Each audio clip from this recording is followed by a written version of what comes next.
اللہ پاک نے دی ہیں تو ہمیں کیا کرنا چاہیے؟ پھر ہمیں اللہ پاک کی عبادت کرنی چاہیے، اور یہ شکر ادا کرنے کا طریقہ ہوتا ہے۔ اللہ پاک کے لیے ہم کیا پڑھیں؟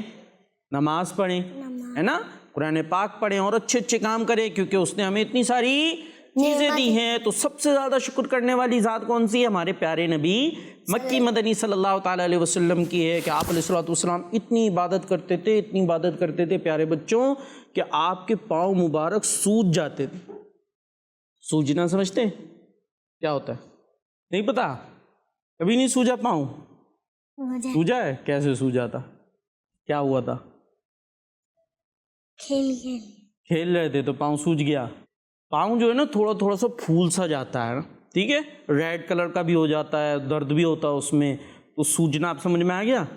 ایک تو ہوتی ہے موچ آ جانا، ٹھیک ہے، کھیلنے میں کیا آ جاتی ہے؟ نارملی موچ آ جاتی ہے، وہ پاؤں مڑ جاتا ہے، تو پھر کیا ہوتا ہے؟ پھر پاؤں میں تکلیف ہونے لگتی ہے، تو وہ نارملی ہوتی ہے موچ آنا، اور ایک ہوتا ہے پاؤں سوج جاتا ہے، یعنی تھوڑا تھوڑا وہ ریڈش ہو کر پھول سا جاتا ہے، تو اس کو کہتے ہیں سوجنا، ٹھیک ہے۔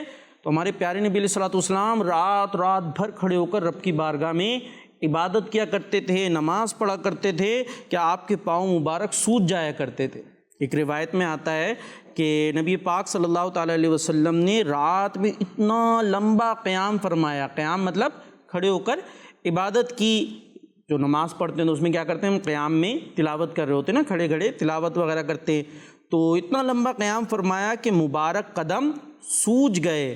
عرض کی گئی آقا آپ صلی اللہ علیہ وسلم اتنی تکلیف کیوں اٹھاتے ہیں؟ آپ تو بخشے بخشائے ہیں، یعنی ہمارے پیارے نبی علیہ الصلوۃ والسلام تو بخشے بخشائے ہیں، آپ کو تو کوئی جو ہے اس طرح کا مسئلہ نہیں جیسے ہم لوگ ہوتے ہیں۔ اب قیامت کے دن حساب ہونا ہے نا، کہ جنت میں جائیں گے یا جہنم میں جائیں گے، یہ پتہ نہیں۔ اللہ پاک جس پہ کرم فرمائے گا وہ جنت میں جائے گا، اور جس پہ اللہ پاک ناراض ہوا وہ جہنم میں جا سکتا ہے، اسے اللہ پاک جہنم میں جانے کا بھی حکم ارشاد فرما سکتا ہے۔ تو لیکن ہمارے پیارے نبی کیا ہے؟ بخشے بخشائے ہیں، آپ نے تو کہاں جانا ہے؟ جنت میں، بلکہ آپ کے صدقے لاکھوں کروڑوں جنت میں جائیں گے، اس کے باوجود آپ کیا کر رہے ہیں؟ اتنی زیادہ عبادت کر رہے ہیں۔ تو آپ سے پوچھا آپ تو بخشے بخشائے ہیں، پھر آپ اتنی عبادت کیوں کر رہے ہیں؟ ہمیں زیادہ کرنی چاہیے، ہمیں تو پتہ نہیں نا ہم نے کہاں جانا ہے، تو ہمیں زیادہ عبادت کرنی چاہیے تاکہ جنت میں جائیں۔ لیکن سب سے زیادہ عبادت کرنے والے تو ہمارے پیارے نبی علیہ الصلوۃ والسلام ہیں، اور آپ ہیں بھی بخشے بخشائے۔ تو ارشاد فرمایا کیا میں شکر گزار بندہ نہ بنوں؟ یعنی یہ عبادت کرنا کیا ہے؟ شکر گزاری ہے، کہ اللہ پاک نے اتنی نعمتیں عطا فرمائی، تو اس کی شکر گزاری میں اس کی عبادت کرنی چاہیے۔ تو بچوں کو کیا کرنا چاہیے؟ کیسے شکر ادا کریں گے؟ شکر الحمدللہ، بس یہی بولنا، اور کچھ نہیں کرنا۔ عبادت کرنی چاہیے، کیسے کریں گے عبادت؟ نماز پڑھیں گے، قرآن پاک کی تلاوت جی، اور کیسے ہوتی ہے عبادت؟ دعا کر کے ہوتی ہے۔ ہاں بھائی، دعا کر کے بھی عبادت ہوتی ہے۔ تو ہمارے پیارے نبی علیہ الصلوۃ والسلام کا آج کون سا نام سنا ہے ہم نے؟ شاکر۔ جی، کون سا نام سنا ہے؟ شاکر۔ شاکر۔ اور اب چلتے اپنے نیکسٹ سیگمنٹ کی طرف، جس کا نام ہے ایسے ہیں ہمارے پیارے نبی۔ سچی باتیں، سچی باتیں، سچی باتیں۔ جی، تو ہمارا دوسرا سیگمنٹ شروع ہو گیا ہے، ایسے ہیں ہمارے پیارے نبی۔ اور کیسے ہیں ہمارے پیارے نبی؟ بہت اچھے۔ کیسے ہیں ہمارے پیارے نبی؟ بہت اچھے۔ ہاں، بہت اچھے ہیں، اسی لیے تو ہم اپنے پیارے نبی علیہ الصلوۃ والسلام سے بہت محبت کرتے ہیں۔ بہرحال ہم اپنے پیارے نبی علیہ الصلوۃ والسلام کی سیرت سن رہے تھے، اور یہ کنٹینیوسلی سن رہے ہیں نا، ٹھیک ہے جی۔ پیارے پیارے بچوں، ہمارے پیارے نبی علیہ الصلوۃ والسلام کا بچپن، پھر آپ مزید بڑے ہوئے، پھر اعلان نبوت، یہ ساری چیزیں ہم نے اپنے اس پروگرام میں بیان کی ہیں۔ آپ جنہوں نے سنا ہے انہوں نے سنا ہے، اور جنہوں نے نہیں سنا وہ کیا کریں بھائی؟ کیا کریں؟ کیسے سنیں؟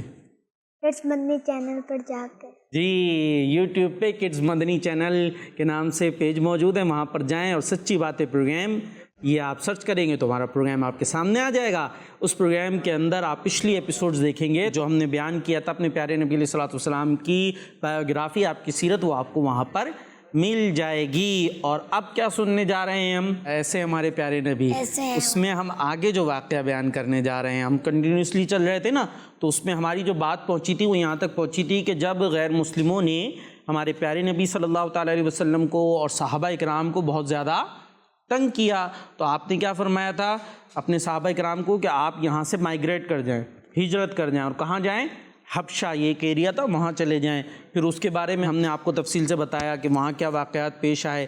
تو بہرحال آج ہم کیا سننے جا رہے ہیں کہ پہلے تو مسلمانوں پہ بہت زیادہ غیر مسلم ظلم کرتے تھے، انہیں تنگ کرتے تھے، اس کی وجہ سے انہیں ہجرت بھی کرنی پڑی. پھر کیا ہوا، آہستہ آہستہ کچھ ایسے لوگ اسلام میں آ گئے، اسلام قبول کر لیا کہ جس کی وجہ سے مسلمانوں کو بہت زیادہ طاقت ملی، مسلمانوں کو بہت زیادہ طاقت ملی. اور ان لوگوں میں پتہ کون کون تھے؟ خاص طور پر حضرت امیر حمزہ رضی اللہ تعالیٰ عنہ اور حضرت عمر فاروق اعظم رضی اللہ تعالیٰ عنہ. اس طرح کی یہ شخصیات ہیں کہ انہوں نے اسلام قبول کر لیا، تو اس کی وجہ سے مسلمانوں کو اسلام کو بہت زیادہ طاقت ملی، کیونکہ یہ بڑے طاقتور افراد تھے اور بڑے جو ہے وہاں کے جو غیر مسلم تھے ان میں بھی ان کا نمایاں مقام تھا. پھر یہ مسلمان ہو گئے تو ظاہر ہے پھر تو ان کی شان ہی الگ ہو گئی. تو حضرت امیر حمزہ رضی اللہ تعالیٰ عنہ یہ ہمارے پیارے آقا علیہ الصلوۃ والسلام کے کون تھے؟ کسی کو پتہ ہے؟ نہیں پتا؟ چلے آج ہم بتا دیں، ٹھیک ہے؟ پھر اس کو یاد بھی رکھنا ہے. یہاں جو آج باتیں سن رہے ہیں نا، آپ نے اس کو کیا کرنا ہے؟ یاد رکھنا ہے. اور جو گھروں پر بیٹھ کر دیکھ رہے ہیں آپ نے بھی ان باتوں کو یاد رکھنا ہے. ایسا نہ ہو بس پروگرام تو دیکھ لیا، اس کے بعد دیکھنے کے بعد کیا سنا کچھ نہیں پتا. ایسے ہوگا؟ ایسے نہیں کرنا. اس کو کہاں بٹھانا ہے؟ دماغ میں. دماغ کہاں ہے؟ اندر ہے؟ اچھا سائڈ میں اس طرف؟ نہیں. پھر کہاں ہے؟ یہاں اندر اوپر بدل رہا ہے، کبھی یہاں سے یہاں چلا گیا کہ دماغ ادھر سے ادھر جا رہا ہے. بہرحال سر کے اندر ہوتا ہے نا دماغ، تو باتوں کو کہاں بٹھائیں گے ہم؟ سر کے اندر. سر کے اندر، دماغ کے اندر. دماغ کے. ہاں، تاکہ وہ ہمارے ذہن میں رہیں. ٹھیک ہے جی. تو حضرت امیر حمزہ رضی اللہ تعالیٰ عنہ ہمارے پیارے نبی علیہ الصلوۃ والسلام کے چچا ہیں. ٹھیک ہے جی. تو اب یہ چچا جو ہے یہ اسلام قبول کیا انہوں نے، اور اس کی وجہ سے مسلمانوں کو بہت زیادہ طاقت ملی. آج ہم آپ کو حضرت امیر حمزہ رضی اللہ تعالیٰ عنہ ہمارے پیارے نبی علیہ الصلوۃ والسلام کے چچا ہیں، ان کا اسلام قبول کرنے کا واقعہ اور اس حوالے سے ان کی سیرت کے بارے میں بھی کچھ بتائیں گے. اور ظاہر ہے آپ کا ہمارے پیارے نبی علیہ الصلوۃ والسلام سے تعلق ہے، اور ہم اپنے پیارے نبی علیہ الصلوۃ والسلام کی سیرت، آپ کی زندگی سے متعلق واقعات بیان کر رہے ہیں، تو اس کے ضمن میں یہ بات بھی آ گئی. تو سنیں گے پھر؟ جی. ریڈی ہیں جی؟ پیارے پیارے بچوں جو گھروں پر بیٹھ رہے ہیں وہ سن رہے ہیں، آپ نے بھی توجہ سے سننا ہے. اب ہوا کیا کہ پہلے تو سنتے ہیں ہمارے امیر حمزہ رضی اللہ تعالیٰ عنہ تھے کیسے.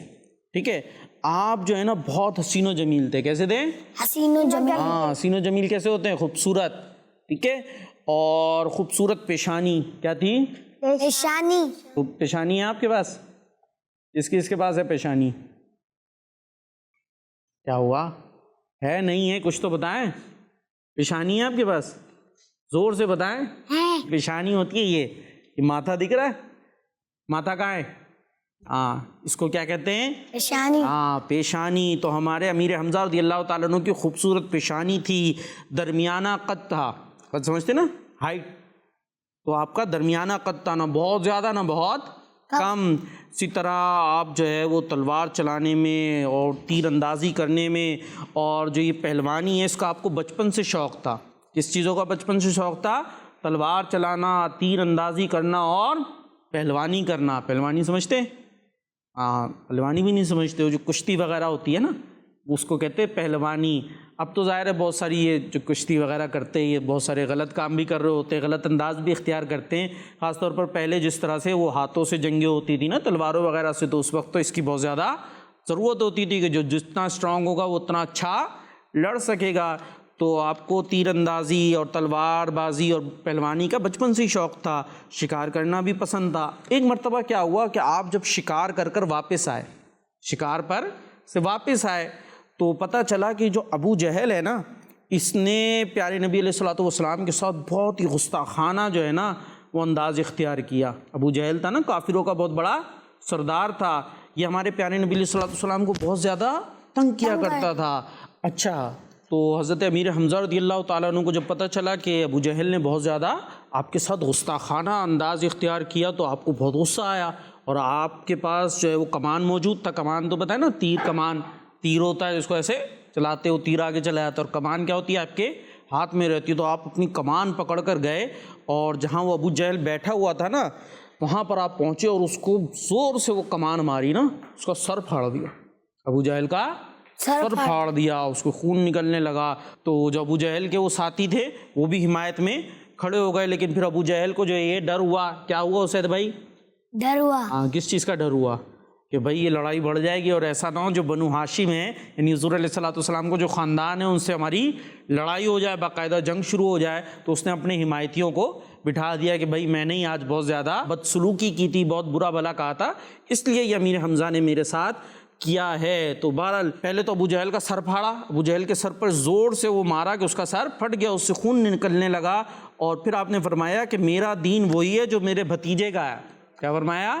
جو میرے بھتیجے کا ہے۔ ہاں، میرا دین وہی ہے جو میرے بھتیجے کا ہے۔ اور بھتیجے سے مراد کون؟ ہمارے پیارے نبی علیہ الصلوۃ والسلام، آپ کے بھتیجے ہوئے نا۔ امیر حمزہ رضی اللہ تعالیٰ عنہ پیارے آقا علیہ الصلوۃ والسلام کے کون ہیں؟ بھتیجے۔ امیر حمزہ رضی اللہ تعالیٰ عنہ پیارے آقا کے کون ہیں؟ چچا ہیں۔ ہاں، اور پیارے نبی علیہ الصلوۃ والسلام ان کے کون ہوئے؟ بھتیجے۔ ہاں، بات سمجھ میں آ رہی ہے؟ چچا کون ہوتے ہیں، کس کو پتا ہے؟ کون بتائے گا؟ آپ بتا رہے تھے نا؟ ہمارے جو بابا ہوتے ہیں، ہاں بابا ہوتے ہیں، ان کے چھوٹے بھائی ہوتے ہیں تو وہ ہمارے چچا ہیں۔ ہاں، ابو کے جو چھوٹے بھائی ہوتے ہیں نا وہ ہمارے کیا ہوتے ہیں؟ چچا۔ چچا۔ اور جو بڑے بھائی ہوتے ہیں وہ تایا تایا ابو۔ تایا ابو ہیں آپ کے؟ ہیں تایا ابو؟ وہ کون ہیں آپ کے ابو کے؟ بڑے بھائی ہیں۔ سمجھ آ گئی؟ تو ہمارے پیارے نبی علیہ الصلوۃ والسلام کے ایک چچا کون ہے؟ امیر حمزہ رضی اللہ تعالیٰ عنہ۔ اور ان کے بھتیجے کون ہوئے؟ آپ اپنے چچا کے کیا کہلاتے ہیں؟ بھتیجے۔ حضرت محمد مصطفیٰ صلی اللہ تعالیٰ علیہ وسلم یعنی ہمارے پیارے آقا علیہ الصلوۃ والسلام امیر حمزہ کے بھتیجے ہیں۔ تو انہوں نے جو ہے امیر حمزہ نے ارشاد فرمایا کہ میرا وہی دین ہے جو میرے بھتیجے کا ہے، اور میں گواہی دیتا ہوں کہ وہ اللہ کے رسول ہیں، اور میں گواہی دیتا ہوں کہ وہ اللہ کے رسول ہیں۔ اور اگر تم سچے ہو تو مجھے مسلمان ہونے سے روک کر دکھاؤ۔ کو غصہ آ گیا تھا نا کہ یہ بہت زیادہ پیارے نبی علیہ الصلوۃ والسلام کو تنگ کر رہا، اس کا سر پھاڑا اور بولا میرا بھی دین وہی ہے جو پیارے نبی علیہ الصلوۃ والسلام کا دین ہے، اور اگر تم سچے ہو تو مجھے مسلمان ہونے سے روک کر دکھاؤ۔ تو بہرحال اس کے جو ساتھی تھے وہ بھی کھڑے ہوئے، اور پھر معاملہ بڑھنے لگا تو معاملہ وہاں سے رفع دفع ہو گیا۔ تو بہرحال پھر جو ہے حضرت امیر حمزہ رضی اللہ تعالیٰ عنہ واپس آ گئے۔ اب جب واپس آئے نا تو رات کو جب آپ لیٹے تو شیطان نے تھوڑے وسوسے ڈالنا شروع کیے نا کہ بھائی تم تو قریش کے سرداروں میں سے ہو، تم اپنا دین چھوڑ دو گے، پہلے تو یہ مسلمان نہیں تھے نا، تو اس طرح کے خیالات دل میں آنے لگے کہ تم اپنا دین چھوڑ دو گے۔ تو پھر ساری رات وہ بڑے بے قرار رہے۔ پھر اگلے دن جو ہے وہ پیارے آقا علیہ الصلوۃ والسلام کی بارگاہ میں حاضر ہو گئے، اور جو پریشانی تھی اس کا حل چاہا تو ہمارے پیارے نبی علیہ الصلوۃ والسلام نے ان کی طرف توجہ فرمائی اور اسلام کے حق اور سچ ہونے کو بیان کیا کہ آپ تسلی رکھے کہ جو آپ اسلام قبول کر رہے ہیں یہ کیا ہے؟ سچا دین ہے، یہ سچا دین ہے، یہ درست راہ ہے، اس پہ ہی چل کر آدمی جنت میں جائے گا۔ تو کچھ ہی دیر بعد آپ رضی اللہ تعالیٰ عنہ کے دل میں اسلام کی سچائی آ گئی، اور آپ نے کہا کہ بلا شک و شبہ آپ جو فرماتے ہیں وہ سچ ہے، یعنی آپ اللہ پاک کے رسول ہیں، اور آپ نے اسلام قبول کر لیا۔ تو حضرت امیر حمزہ رضی اللہ تعالیٰ عنہ کیا ہو گئے؟ مسلمان ہو گئے جی۔ اچھا، ہمارے پیارے آقا علیہ الصلوۃ والسلام جو ہے نا اپنے چچا حضرت امیر حمزہ سے بہت زیادہ محبت کیا کرتے تھے، اور فرماتے تھے کہ میرے چچاؤں میں سب سے بہتر حضرت حمزہ رضی اللہ تعالیٰ عنہ ہیں۔ ایک صحابی نے نبی کریم علیہ الصلوۃ والسلام کے پاس عرض کی میرے ہاں لڑکے کی ولادت ہوئی ہے، یعنی برتھ ہوئی ہے، میں اس کا کیا نام رکھوں؟ میں اس کا کیا نام رکھوں؟ جی، بعض لوگوں کی بچوں کی ولادت ہوتی ہے تو پریشان ہو رہے ہوتے ہیں نام کیا رکھنا ہے، نام کیا رکھنا ہے۔ تو دیکھیں پیارے آقا علیہ الصلوۃ والسلام سے جب سوال ہوا تو آپ نے کیا فرمایا؟ آپ نے ارشاد فرمایا لوگوں میں مجھے سب سے زیادہ اپنے چچا حمزہ سے محبت ہے، لوگوں میں سب سے زیادہ مجھے اپنے چچا حمزہ سے محبت ہے، تو انہی کے نام پر اپنے بچے کا نام رکھ لو، لہٰذا انہی کے نام پر اپنے بچے کا نام رکھو جی۔ ہمارے پیارے آقا علیہ الصلوۃ والسلام اپنے چچا حضرت امیر حمزہ سے بہت محبت کیا کرتے تھے، اور آپ کے مسلمان ہونے کی وجہ سے اسلام کو کیا ملی؟ طاقت۔ کیا ملی؟ طاقت ملی، کیونکہ آپ بہت طاقتور تھے، آپ بہت طاقتور تھے، اس لیے آپ کی وجہ سے اسلام کو بھی طاقت ملی۔ غزوہ احد کے اندر بھی آپ شریک ہوئے، اور اسلام کی راہ میں پھر غزوہ احد کے اندر ہی آپ شہید ہو گئے تھے، اور آپ کا مزار جو ہے وہ جہاں غزوہ احد ہوئی تھی نا، یعنی جو احد پہاڑ ہے اس کے دامن میں، یعنی اس کے قریب ہی آپ کا مزار موجود ہے جی۔ تو آج ہم نے امیر حمزہ رضی اللہ تعالیٰ عنہ کے بارے میں سنا، اور ہمارا سیگمنٹ ہے ایسے ہمارے پیارے نبی، چونکہ ہمارے پیارے نبی علیہ الصلوۃ والسلام کے بہت ہی پیارے چچا امیر حمزہ ہیں، لہٰذا ان کا ذکر بھی ہم نے اس سیگمنٹ کے اندر سنا ہے۔ اور اب چلتے ہیں ہم اپنے نیکسٹ سیگمنٹ کی طرف، جس کا نام ہے سچے نبی کی سچی باتیں۔ جی سچے نبی کی سچی باتیں۔ سچی باتیں، سچی باتیں، سچی باتیں۔ جی تو ہم آ چکے ہیں اپنے لاسٹ سیگمنٹ میں، جس کا نام ہے سچے نبی کی سچی باتیں۔ ہمارے سچے نبی مکی مدنی صلی اللہ تعالیٰ علیہ وسلم کی بڑی پیاری پیاری باتیں ہوا کرتی ہیں، جس پہ سے ہم کوئی نہ کوئی بات سنتے ہیں۔ اور آج جو ہم آپ کا فرمان سن رہے ہیں وہ ہے عن ابی ہریرہ قال قال رسول اللہ صلی اللہ تعالیٰ علیہ وآلہ وسلم ما انزل اللہ داء الا انزل له شفاء۔ یعنی حضرت ابو ہریرہ رضی اللہ تعالیٰ عنہ سے روایت ہے کہ اللہ کے رسول صلی اللہ تعالیٰ علیہ وآلہ وسلم نے فرمایا، اللہ پاک نے کوئی ایسی بیماری پیدا نہیں فرمائی جس کے لیے شفا یعنی دوا نہ اتاری ہو، جس کے لیے شفا یعنی دوا نہ اتاری ہو۔ جی تو یہ تھی حدیث پاک کہ جس میں ہمارے پیارے نبی علیہ الصلوۃ والسلام نے کیا ارشاد فرمایا کہ اللہ پاک نے کوئی ایسی بیماری نہیں اتاری کہ جس کی دوا نہ ہو۔ دوا بھی اتاری ہے، لیکن یہ ہے کہ بعض اوقات بیمار ہوتے ہیں، بیمار ہو کر کیا ہوتا ہے، انتقال ہو جاتا ہے نا، صحیح نہیں ہو پاتے۔ تو مطلب کیا ہے کہ اس کے لیے موت کا وقت مقرر تھا کہ اسی بیماری میں اسے موت آنی ہے، تو پھر وہ صحیح نہیں ہوگا۔ اور جس کی قسمت میں ہوتا ہے کہ جناب اس کو ٹھیک بھی ہونا ہے، بیمار ہو کر ٹھیک بھی ہو جاتے ہیں، بخار ہوتا ہے، نزلہ ہوتا ہے، زکام ہوتا ہے، بہت ساری اور بھی بیماریاں ہوتی ہیں، لیکن اس کے بعد ٹھیک بھی ہو جاتے ہیں۔ تو ہوتا کیا ہے کہ اللہ پاک چاہتا ہے کہ اس کو شفا مل جائے، تو وہ جو ڈاکٹر ہے اس کا دماغ جو ہے اس کی دوا تک پہنچ جاتا ہے کہ اس کو کون سی دوا دی جائے تو اس کو شفا مل جائے گی۔ پھر اللہ پاک کا حکم ہوتا ہے، تو وہ جب وہ دوا کھاتا ہے تو اس کو شفا بھی مل جاتی ہے۔ بعض اوقات دوا کھاتے ہیں لیکن شفا نہیں ملتی، کیونکہ اللہ پاک کی طرف سے ایک چیز ہوتی ہے کہ اللہ پاک کی طرف سے یہ مقدر ہے کہ بھئی اس کو اس ٹائم تک بیمار رہنا ہے، یا اس بیماری میں ہی اس کو انتقال ہونا ہے، اسے صحیح نہیں ہونا، تو پھر اس کو دوا بھی اثر نہیں کرتی۔ اور اگر اللہ پاک کو منظور ہوتا ہے کہ اس کو شفا ملنی ہے یعنی صحیح ہو جانا ہے دوبارہ سے، تو پھر کیا ہوتا ہے، پھر وہ دوا اثر کر جاتی ہے اور ہم صحیح ہو جاتے ہیں۔ بات سمجھ میں آ رہی ہے؟ اللہ پاک نے ہر مرض کی دوا اتاری ہے، لیکن ڈاکٹر صاحب کو پتہ ہو یہ ضروری نہیں ہوتا۔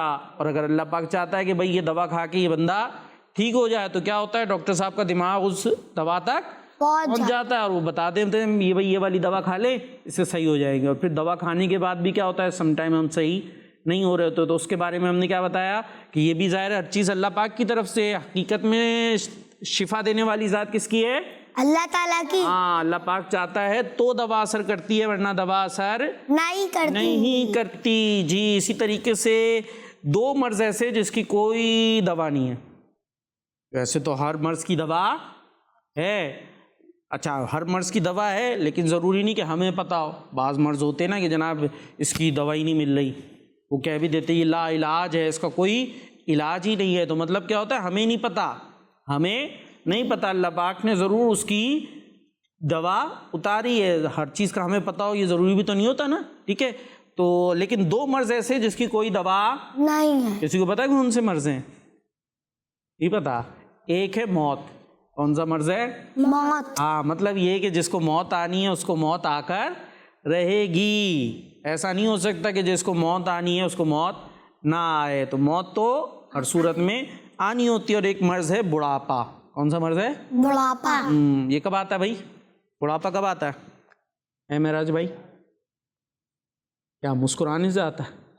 مسکرا رہے ہیں، ہم آپ سے پوچھے بڑھاپا کب آتا ہے، آپ مسکرا رہے ہیں آگے سے، نہیں آتا؟ اچھا بڑھاپا ہوتا کیسا ہے، کیا ہوتا ہے؟ کچھ نہیں پتا جی؟ کیا ہوتا ہے بڑھاپا؟ اسید بھائی سے پوچھنے تھے نا، کیا ہوتا ہے؟ نہیں پتا؟ ارے بھائی دیکھیں ہم یہاں آپ سے بات کر رہے ہیں اور یہ سب کے لیے سیکھنے کے لیے، چاہے اسکول میں ٹیوشن میں کہیں بھی ہو۔ اب وہ ٹیچر آپ کو پڑھا رہے ہوتے ہیں اور پڑھاتے ہوئے ہم کیا کہتے ہیں، بلکہ کہے نہیں کہے یوں گردن ہلتی رہتی۔ کیسے ہلتی گردن؟ ایسے ایسے نا۔ وہ ٹیچر پوچھ رہے ہیں سمجھ میں آ گیا؟ ہم نے کیسے اشارہ کیا؟ کیسے کیا؟ ہاں ایسے ایسے ہلا دیا۔ اور اگر وہ آگے سے پوچھ لے کیا سمجھ میں آیا، پھر اس کے بعد یوں مسکرا دیتے۔ بڑھاپا۔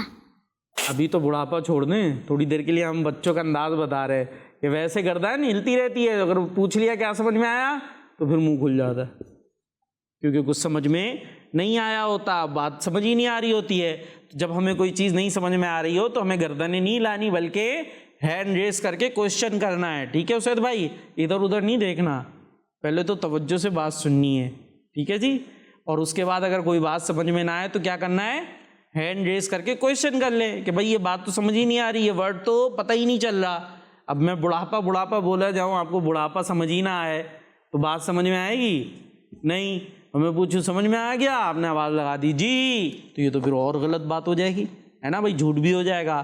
تو جو چیز سمجھ میں نہ آئے ہمیں کیا کرنا چاہیے, ہینڈ ریز کر کے کوسچن ہاں کوشچن کر لینا چاہیے, تو سمجھ میں آ جائے گی, ورنہ پھر مشکل ہو جائے گی. تو بڑھاپا کیا ہوتا ہے, جب ہم بوڑھے ہو جاتے. پہلے ابھی ہم کیا ہیں, بچے. ابھی کیا ہیں آپ, بچے ہیں, پھر کیا ہوں گے, بڑے ہوں گے, پھر کیا ہوں گے, بوڑھے. ہاں اب سمجھ میں آ گئی. پہلے بچے ہیں, پھر بڑے ہوں گے, یعنی جوان ہوں گے, نوجوان ہوں گے, جوان ہوں گے, پھر ادھیڑ عمر بھی کہتے ہیں جب تھوڑی اور زیادہ ہو جاتی ہے.